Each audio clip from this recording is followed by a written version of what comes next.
The sheriff handed me an eviction notice for my own damn ranch, 200 acres that's been in my family since 1923, and some HOA president claimed it belonged to their community. I'm standing on gravel 3 generations of Hawkins men have walked, staring at papers demanding I vacate in 30 days. The smell of diesel from my cattle truck mixed with morning coffee still warm in my hands. Jennifer Blackwood. Never seen her before, but she claimed my ranch was illegally subdivided from her Willowbrook community land. This was where Sarah and I built our retirement dream, where I scattered her ashes under our oak tree 18 months ago. Ma'am, this land predates your community by 40 years, Jennifer smirked. Not according to our master development agreement. She picked the wrong petroleum engineer. 30 years in oil taught me that desperate grabs hide bigger problems. What would you do if strangers tried to steal your family's legacy? Drop a comment. Where are you watching from? Let me back up and tell you how this mess started. I'm Gerald Hawkins, 58 years old, retired petroleum engineer who thought cattle ranching would be the peaceful chapter of my life. 30 years in the oil fields taught me that pressure builds slowly, then explodes all at once. Wish I'd remembered that lesson. Sarah and I bought this place 15 years ago as our dream retirement sanctuary. 200 acres of Texas hill country where the only sounds were cattle lowing and wind through the oak trees. We spent weekends walking every fence line, planning where we'd build the new barn, talking about grandkids who might visit someday. Then cancer took Sarah 18 months ago. The medical bills ate through our retirement savings faster than drought kills grass. I kept the ranch running on stubbornness and prayer, talking to her photo every morning over coffee. Morning, sweetheart. Cattle look good today. Miss you something fierce. That's when Jennifer Blackwood entered my life like a tornado, wearing designer heels. First time I saw her, she was clicking across my wooden porch in shoes that probably cost more than my monthly feed bill. Perfect blonde hair, power suit, BMW X7 parked next to my beat-up Ford like a spaceship next to a covered wagon. Her perfume hit me before she did, something expensive and sharp that made my cattle uneasy 50 yards away. Mr. Hawkins, I'm Jennifer Blackwood, president of the Willowbrook Homeowners Association. She held out a manicured hand while waving official-looking papers with the other. We need to discuss your property situation. Jennifer had perfected the art of managing new residents, convincing them the community pool was still in the permitting phase and security patrols worked overnight shifts when most people were sleeping. I laughed. Couldn't help it. Ma'am, I don't belong to any HOA. This ranch predates whatever development you're running by decades. Her smile turned cold. That's where you're wrong. According to our master development agreement, your property was illegally subdivided from community land. Under the reversionary clause, it belongs to Willowbrook. Now, reversionary clauses are real legal mechanisms. They mean land automatically returns to the original owner under specific conditions. Translation: if Jennifer's paperwork was legitimate, I could lose everything without a dime of compensation. Lady, my grandfather homesteaded this land in 1923. The only thing reversing here is you, off my property. That's when Jennifer pulled out her phone and dialed 911. Yes, I need police at 1247 County Road 15. Property theft in progress. The suspect is refusing to vacate community land and making threats. 20 minutes later, my friend Deputy Martinez was apologetically serving me court papers. Jennifer stood beside his cruiser looking smug as a cat in a creamery. The lawsuit claimed my ranch violated something called a master development deed restriction. According to these papers, my land was carved out of the original Willowbrook development illegally, and the community had legal right to reclaim it. I touched the rough bark of the oak tree where Sarah and I carved our initials, where I scattered her ashes, where she'd whispered, "Promise me you'll fight for what's right, Gerald, even when it's hard."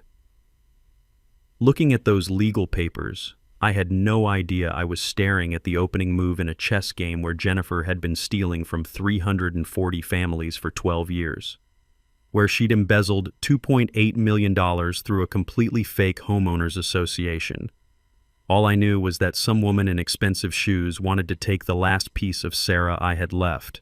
Jennifer kept checking her phone while explaining how my cattle were damaging community aesthetics. I wondered if there was an app for measuring how offensive a cow looks. But here's what I learned about pressure systems in 30 years of engineering. When someone applies force to steal something, They're usually hiding a bigger problem. Jennifer was about to find out that this old rancher knew a thing or two about pressure and how to use it. 3 days after that first encounter, Jennifer filed an emergency injunction claiming my deed was fraudulent. She presented what looked like official master development plans to the county judge, showing my ranch as community property with neat little lines drawn around it. The local news picked up the story. Property dispute raises questions about land rights. Jennifer positioned herself as the reasonable community leader protecting residents from an unstable rancher. She even tipped off a TV crew to film her standing in front of my cattle gate, pointing at survey markers like she was teaching geography. Then the sheriff served me with a 30-day eviction notice for my own land. I sat at my kitchen table staring at that paper, Sarah's photo looking back at me. The silence felt heavier than usual. Even the cattle seemed to sense something was wrong. Milk production dropped 20% overnight. I called Jake Morrison, the only property lawyer in town I could afford. $5,000 retainer that I definitely didn't have, but my neighbor Bill Martinez co-signed a loan against his tractor. Jake spread Jennifer's paperwork across his desk like he was defusing a bomb. "Gerald, this is either the most sophisticated property fraud I've ever seen, or you're in serious trouble." We spent 6 hours going through every page. Jennifer's documents referenced deed numbers, filing dates, even surveyor signatures. But something felt off. Jake's coffee breath got stronger as he concentrated, and the musty smell of old law books mixed with my growing anxiety. "Look at this," Jake pointed to a deed number. "This should reference the original 1960s subdivision filing." We drove to the county courthouse basement where records older than disco music gathered dust. The clerk, Mrs. Rodriguez, had been filing papers since Nixon was president. She knew every book, every filing system, every way to hide or find documents. "Deed number 1965-0847, she shook her gray head. "Honey, that number was never assigned. Our filing system skipped from 0846 to 0848 because of a clerical error. Been that way for 60 years. Property deeds have unique recording numbers linked to specific dates and locations. Every real deed leaves a paper trail through county records." Translation: fake deeds reference numbers that never existed, and Jennifer's paperwork was pointing to a ghost. Jake and I pulled the original 1960s subdivision plat maps. The yellow pages cracked like autumn leaves as we unfolded them on the research table. There it was, clear as sunrise. Willowbrook development was plotted around existing properties, including mine. My family's ranch had been there 40 years before Jennifer's community existed. I found Sarah's handwritten property notes that night, tucked in our old survey folder. Her careful script documenting every fence post, every boundary marker, every tree we'd planted together. "Gerald, always trust the paperwork, but verify the people behind it." Even in death, she was still teaching me. Jennifer's master development agreement had more typos than a middle school book report. Apparently, fraud doesn't require spell check, but her biggest mistake was claiming authority she never had. The next morning, I called Jake with new confidence. "File a motion to dismiss, and while you're at it, request sanctions for frivolous litigation." But Jennifer wasn't backing down. If anything, my questions made her more desperate. She filed a motion claiming I was mentally unstable due to grief, that losing Sarah had made me delusional about property ownership. That crossed a line. I sat under the oak tree where Sarah rests, county records spread around me like evidence in a murder case. The late afternoon sun slanted through leaves that had watched my family work this land for a century. "Sweetheart, this woman thinks your death broke my mind. She's about to learn what a petroleum engineer with 30 years of pressure analysis can do when he sets his mind to something." The mini twist came when I started digging deeper into Jennifer's background. Turns out her Willowbrook Homeowners Association wasn't registered with the state. No corporate charter, no legal standing, no authority to claim anything. Jennifer had been playing with fake papers from the beginning.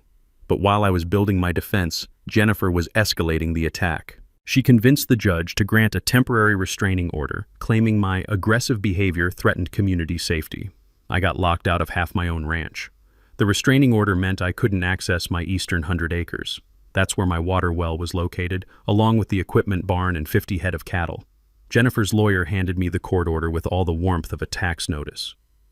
"Mr. Hawkins, you're prohibited from entering the disputed area pending resolution of ownership claims." I stood there watching my cattle press against the fence, confused about why they couldn't reach water. The metallic clang of the locked gate echoed across empty pasture where 3 generations of my family had worked the land. "This is my property," I told the deputy supervising the lockout. "Not according to the judge, sir. Sorry." 50 head of cattle needed boarding at $200 per day. Bill Martinez took them temporarily, but I was bleeding money I didn't have for livestock that belonged on my own land. That's when I hired Dr. Patricia Wise, a forensic document examiner from Austin. Jennifer's evidence needed professional analysis, and my engineering brain suspected her survey maps weren't what they seemed. Dr. Wise spread Jennifer's documents under specialized lighting equipment that revealed details invisible to normal examination. "Mr. Hawkins, whoever created these maps doesn't understand how GPS coordinates work. Digital forensics on supposedly historical documents can reveal when files were actually created and modified. Even if someone changes the creation date, metadata leaves fingerprints that experts can read." Translation: Jennifer's historical survey maps were actually made last Tuesday on her home computer. "Look at this GPS coordinate," Dr. Wise pointed to Jennifer's 1960s survey map. "This reference point uses satellite positioning data that wasn't available until 1995. Also, the original surveyor's signature is copy-pasted from 3 different documents. Document forgery leaves traces like footprints in mud. The signature analysis showed identical pen pressure patterns that only occur when copying images, not signing actual papers. Jennifer had been cutting and pasting her way to property fraud. I installed trail cameras around the disputed fence line, hidden in fence posts and trees. If Jennifer's people were trespassing to manufacture evidence, I wanted documentation. 3 neighboring ranchers started calling with similar stories. Tom Bradley owned 60 acres adjacent to mine. Same lawsuit, same claims about illegal subdivision, same Jennifer Blackwood demanding property surrender. Bill Martinez got served papers claiming his family's land from the 1940s somehow belonged to Willowbrook. Even old Pete Garrison, whose ranch had been there since before the county was officially organized. We met at Bill's kitchen table, 4 ranchers trying to understand how some woman with fresh manicures could threaten land that predated her by decades. "She offered me $50,000 to sell out quietly," Tom said. "When I laughed, she threatened to sue me into bankruptcy." The pattern was becoming clear. Jennifer wasn't just targeting me. She was systematically attacking rural property owners around her development. My trail cameras captured Jennifer's crew digging survey stakes on my property at 2 in the morning. They were planting evidence to support their fake boundary claims. I called Jake with the footage. "We've got them trespassing and tampering with property markers." "Gerald, this is bigger than a simple boundary dispute.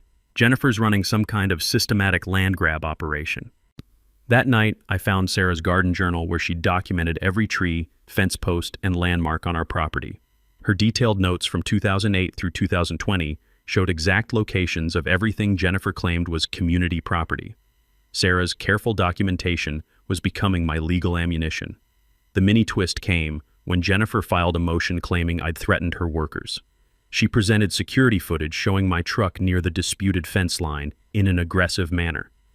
But Dr. Wise's analysis proved the timestamp on Jennifer's security footage had been digitally altered. The shadows in the video didn't match the claimed date and time.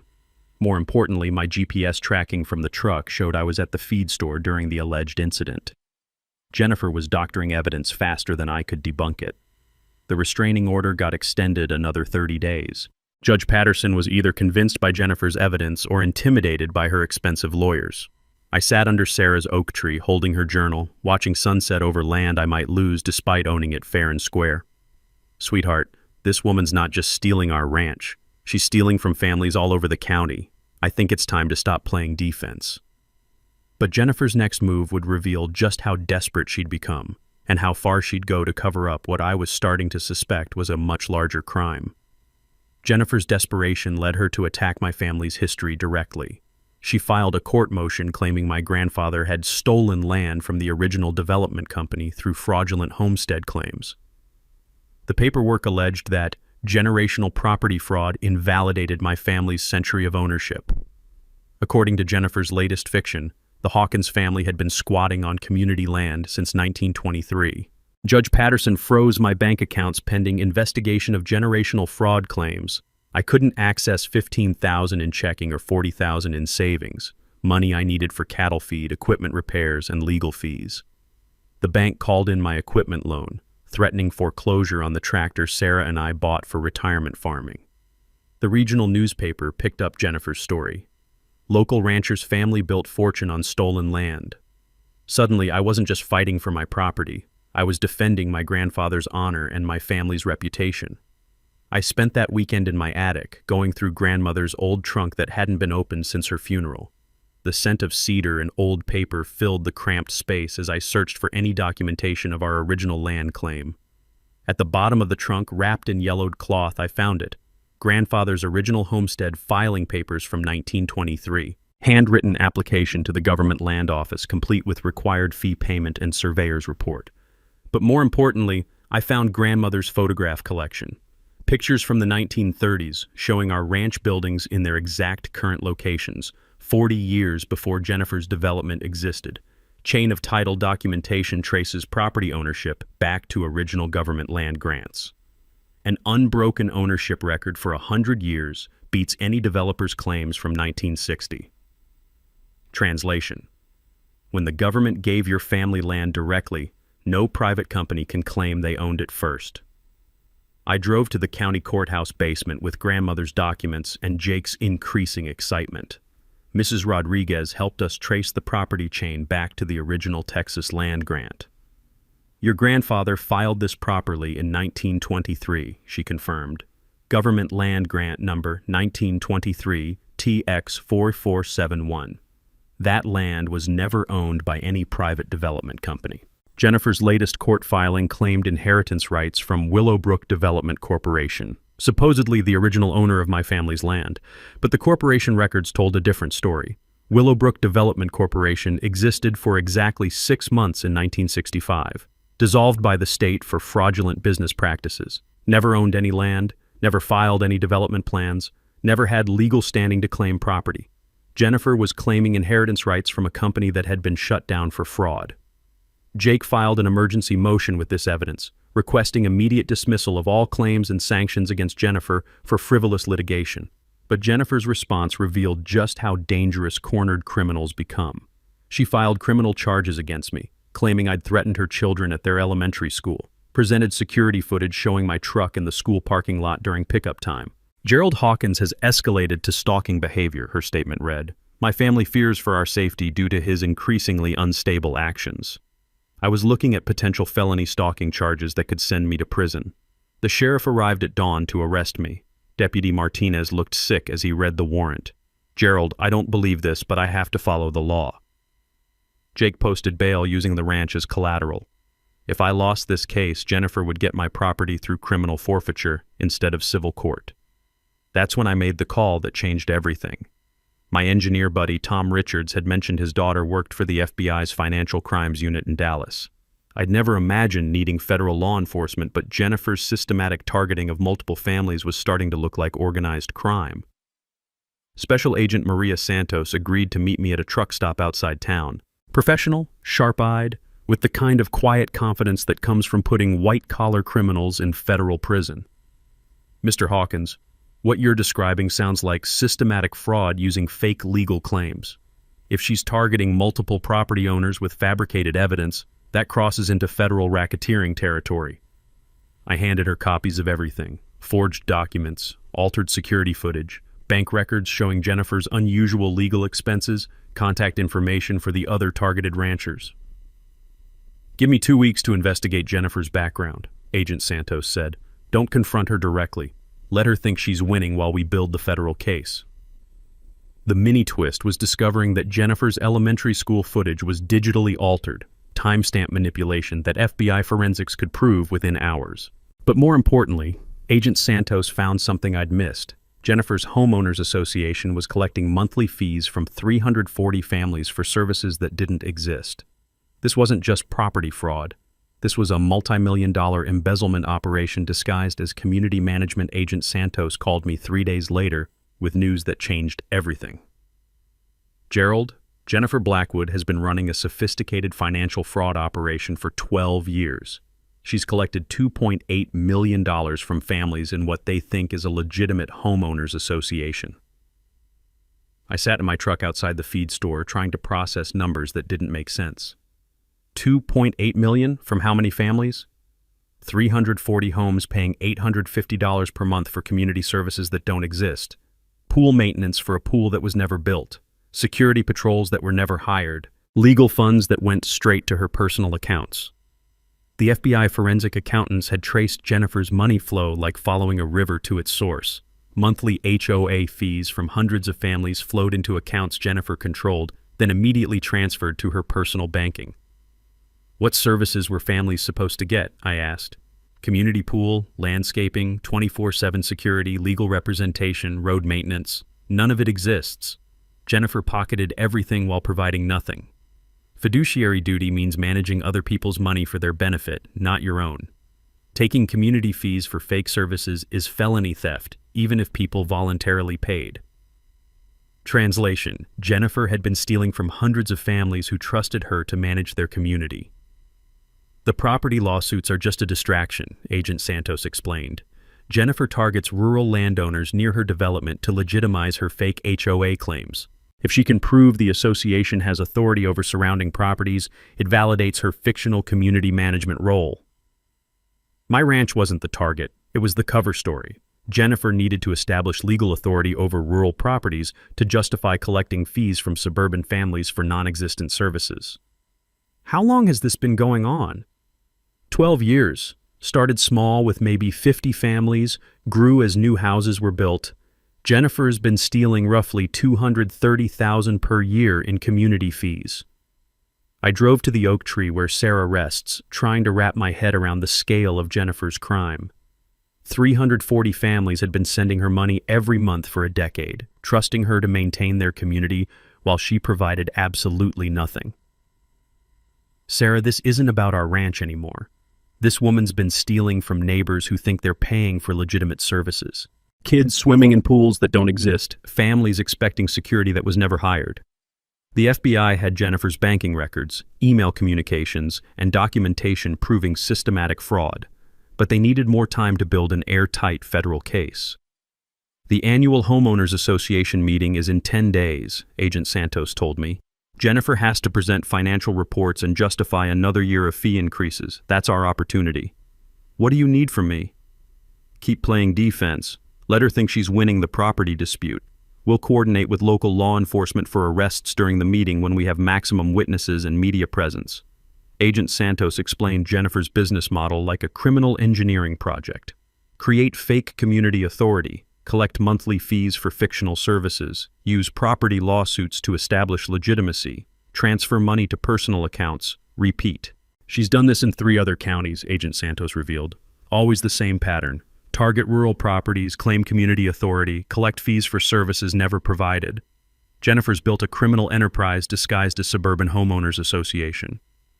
I understood now why Jennifer fought so hard for my ranch. Without authority over surrounding rural properties, her fake HOA lost credibility with the families she was robbing. Gerald, in 10 days, Jennifer's going to face 340 families who've been paying for services that don't exist. Federal agents will be waiting to arrest her for wire fraud, money laundering, and racketeering. The power dynamic had completely shifted.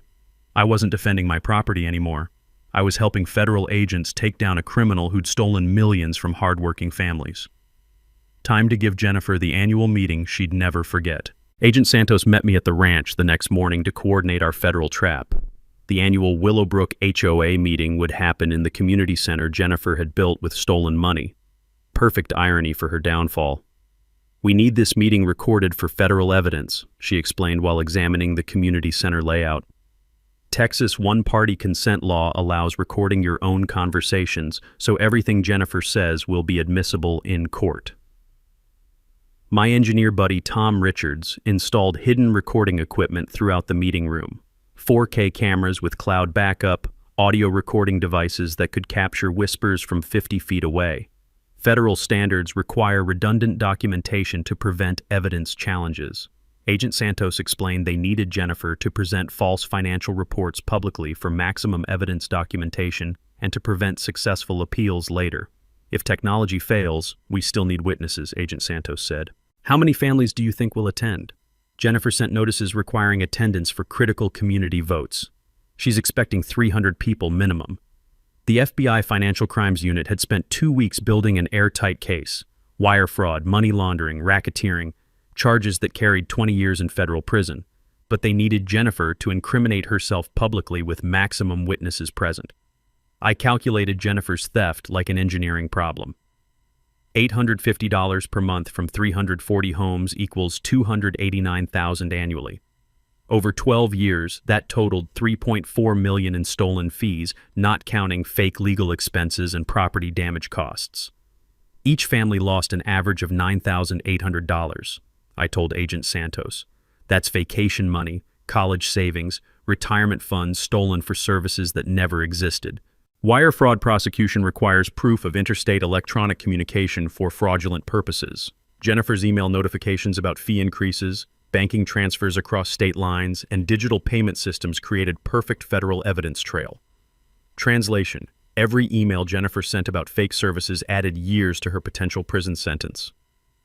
Agent Santos coordinated with 3 other FBI offices investigating Jennifer's criminal network.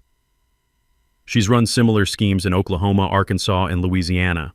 Always the same pattern: fake HOA authority, non-existent services, systematic theft from trusting families. We spent hours preparing questions that would force Jennifer to incriminate herself. How many years had she managed the community?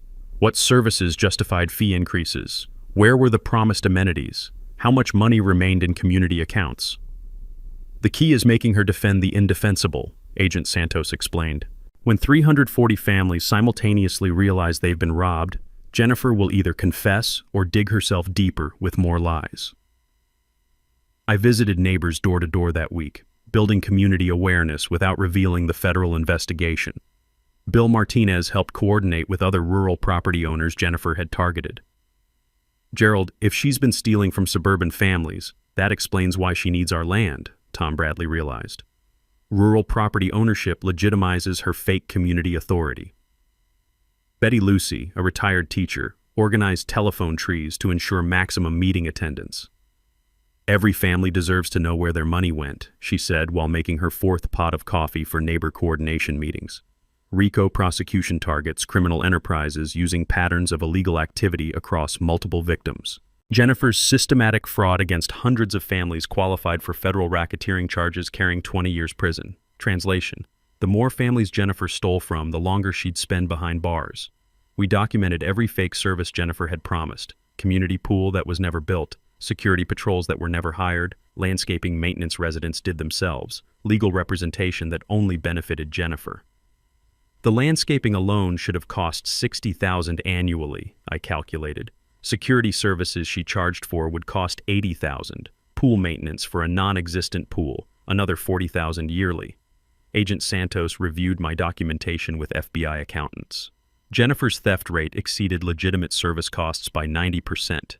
She was basically charging families for fantasy amenities while providing nothing. The media strategy involved investigative reporters from Dallas Morning News who'd been tracking HOA fraud statewide. Anonymous tip about major embezzlement arrest during community meeting, Agent Santos explained. 3 days before the meeting, I sat under Sarah's oak tree preparing emotionally for confronting Jennifer publicly.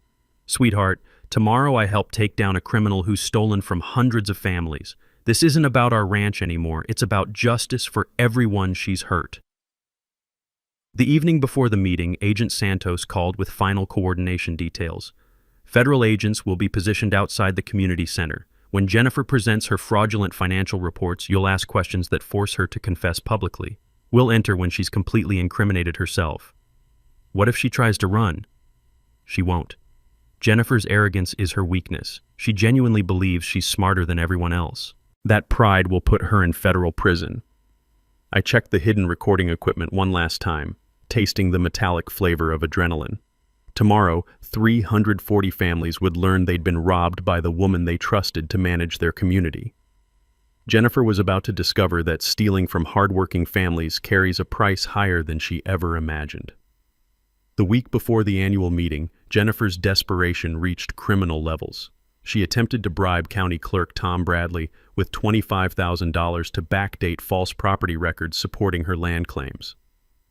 Unfortunately for Jennifer, my hidden cameras captured the entire bribery attempt in the county office. "Tom, I need these survey records to show my dates from 1963 instead of 1965, Jennifer said while sliding an envelope across his desk. That money should handle any filing fees. Tom Bradley had been taking bribes for 8 years, but he never expected federal surveillance. Agent Santos had been monitoring Jennifer's phone calls and financial transactions for weeks, building evidence of systematic corruption. Bribing public officials violates federal law under Title 18 U.S.C. 201. Even attempting to corrupt government records is a felony carrying 15 years in prison. Translation: Jennifer's $25,000 bribery attempt just added another decade to her potential sentence. The FBI discovered that Jennifer had paid Bradley over $150,000 during the past 8 years for falsified property records targeting elderly rural landowners. She's been running systematic land acquisition schemes, Agent Santos revealed. Fake surveys, backdated deeds, corrupted public records, all designed to steal property from families who can't afford to fight expensive legal battles. Jennifer's criminal network was bigger than anyone realized. But her biggest mistake was trying to bribe my attorney Jake Morrison. Jake called me Thursday morning, voice shaking with anger. "Gerald, Jennifer just offered me $50,000 to withdraw as your counsel and recommend you settle her property claims. Please tell me you recorded that conversation." Every word.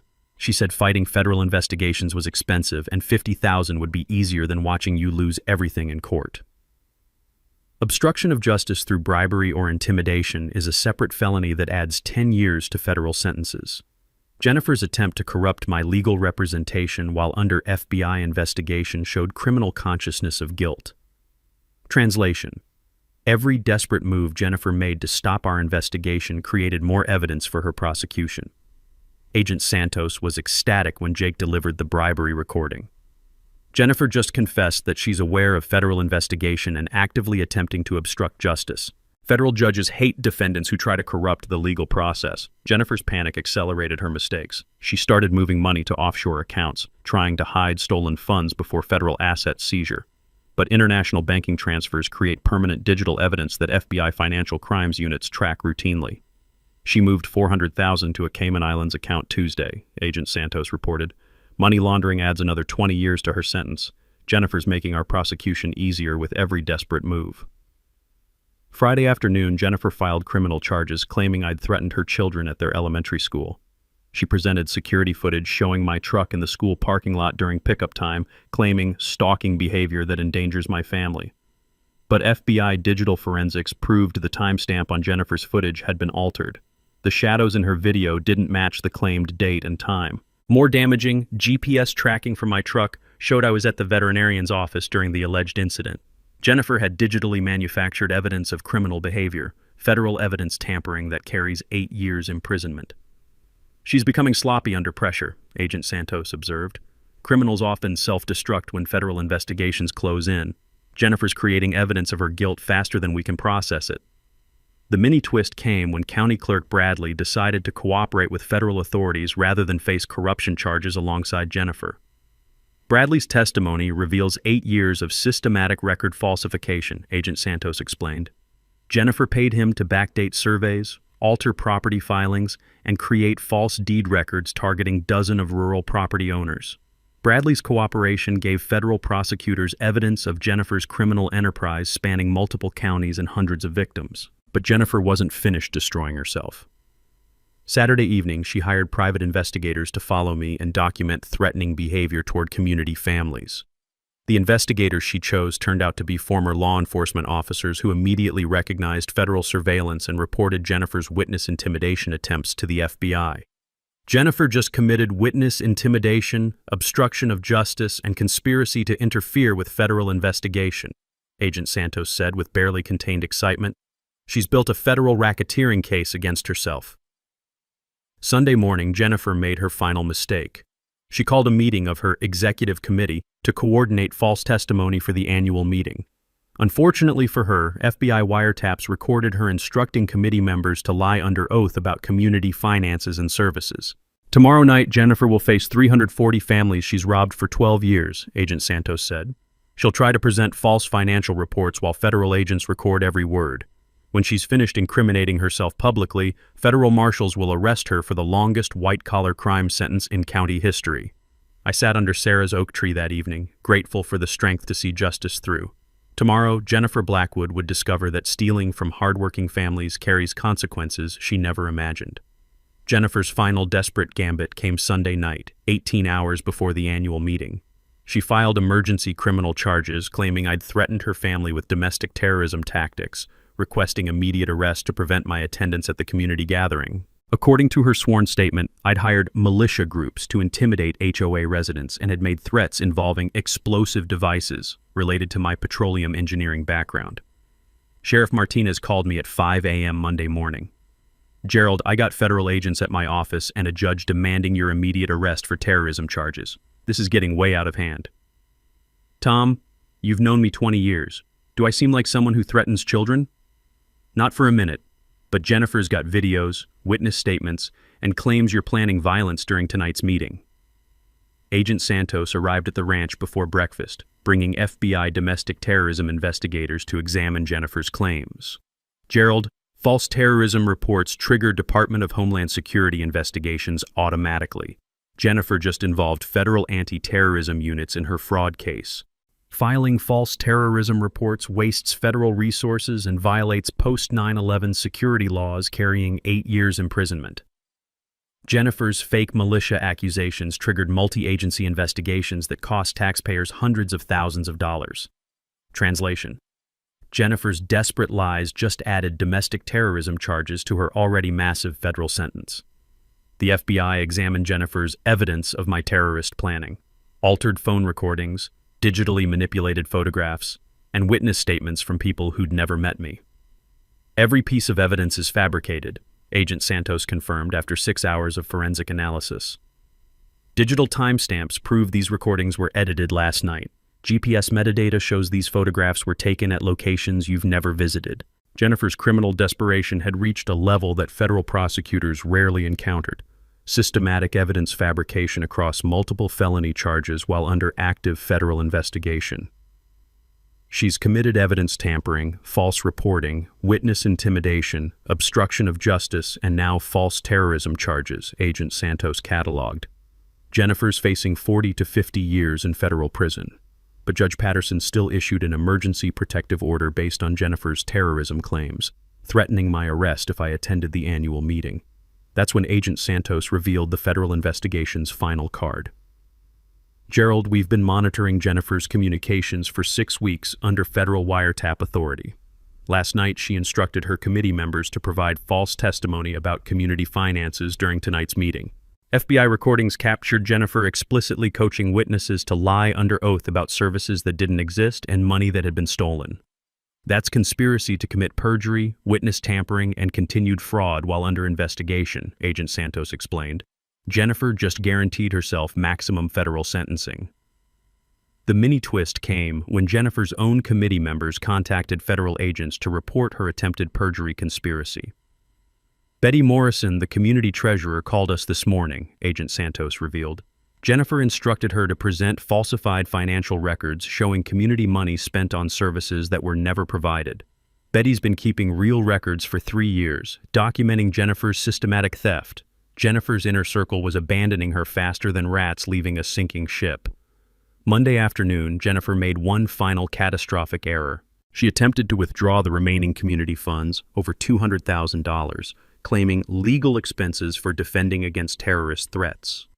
But federal asset seizure orders had frozen all accounts connected to Jennifer's fraud investigation. "The bank called us when Jennifer tried to empty community accounts," Agent Santos said. "Attempting to steal evidence while under federal investigation is obstruction of justice carrying 10 additional years imprisonment." At 4 p.m., Judge Patterson dismissed Jennifer's terrorism charges after FBI evidence proved every accusation was fabricated. Ms. Blackwood, filing false criminal reports while under federal investigation demonstrates consciousness of guilt that undermines all your credibility. The protective order was lifted, clearing my attendance at the evening meeting. Agent Santos positioned federal agents around the community center like pieces on a chessboard. Jennifer doesn't know her committee members are cooperating with federal authorities. She'll expect support for her false testimony, but instead she'll face public contradiction from her own treasurer. 6 news crews were already setting up cameras outside the community center, attracted by anonymous tips about major federal arrests at local homeowners meeting. Jennifer's arrogance will be her final downfall, Agent Santos predicted. She genuinely believes she can lie her way out of federal charges in front of 340 families she's been robbing for 12 years. I sat in my truck outside the community center at 6:30, watching Jennifer arrive in her white BMW with the confidence of someone who thought she controlled the narrative. In 30 minutes, she'd face the families she'd stolen from for over a decade. Federal agents were waiting to arrest her for crimes that would send her to prison for the rest of her life. Sarah's voice whispered in the evening air, "Gerald, justice is coming. Make it count." Time to end Jennifer Blackwood's criminal career forever. The Willowbrook Community Center was packed beyond capacity. 340 families filled every chair, lined the walls, and spilled into the hallway. News crews positioned cameras at all exits, while federal agents took discreet positions throughout the crowd. Jennifer walked to the podium at 7 p.m. wearing her most expensive power suit, radiating the confidence of someone who believed she controlled everyone in the room. "Welcome to our annual Homeowners Association meeting," she began with practiced authority. "Tonight we'll review community finances, discuss necessary fee increases, and address security concerns raised by recent events." The room buzzed with nervous energy. Families whispered about property disputes, rising costs, and rumors of federal investigations. Jennifer smiled like a queen addressing her subjects. "Our first order of business involves removing Gerald Hawkins from community membership due to property violations and threatening behavior toward residents." I stood up from the back row. "Point of order, Jennifer. I'd like to address these accusations directly." Jennifer's smile turned predatory. "Gerald has no standing in this proceeding because his property doesn't belong to him. Under our community covenants, disputed properties have no voting rights." Perfect. She'd just claimed my ranch belonged to her HOA in front of 340 witnesses and 6 news cameras. "Jennifer, that's an interesting claim," I said, walking toward the front of the room. "Could you show these families where their $850 per month actually goes?" "Our community fees fund essential services that maintain property values," Jennifer replied smoothly. "Pool maintenance, security patrols, landscaping, legal representation." "What's the address of our community pool?" I asked. Confused silence filled the room. Families looked around as if noticing for the first time that no community pool existed anywhere in their development. "The pool is in planning stages," Jennifer recovered quickly. "Engineering studies and permit applications require advance funding." "For 12 years?" I pressed. "Where exactly are these security patrols you've been charging for?" More silence. Families were beginning to realize they'd never seen security guards anywhere in their neighborhood. Agent Santos had given me a remote control for the projection screen behind Jennifer's podium. I clicked it on, displaying the first slide of evidence. "Jennifer, here are bank records showing $850 per month from each family flowing directly into your personal accounts for the past 12 years. The screen showed digital bank statements with Jennifer's name on accounts receiving millions in community fees. Mathematical calculations displayed the theft in real time. 850 times 340 times 12 equals $3.4 million stolen. The room erupted. Families shouted questions, demanded explanations, and realized simultaneously that they'd been robbed by the woman they trusted to manage their community.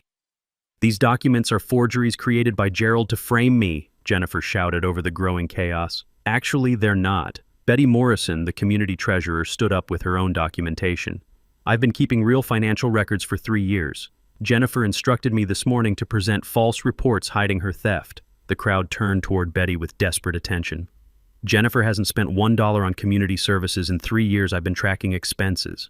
No pool maintenance because there's no pool. No security because she never hired anyone. No landscaping because residents maintain their own properties." Agent Santos entered through the main door, followed by 6 federal agents with badges clearly visible.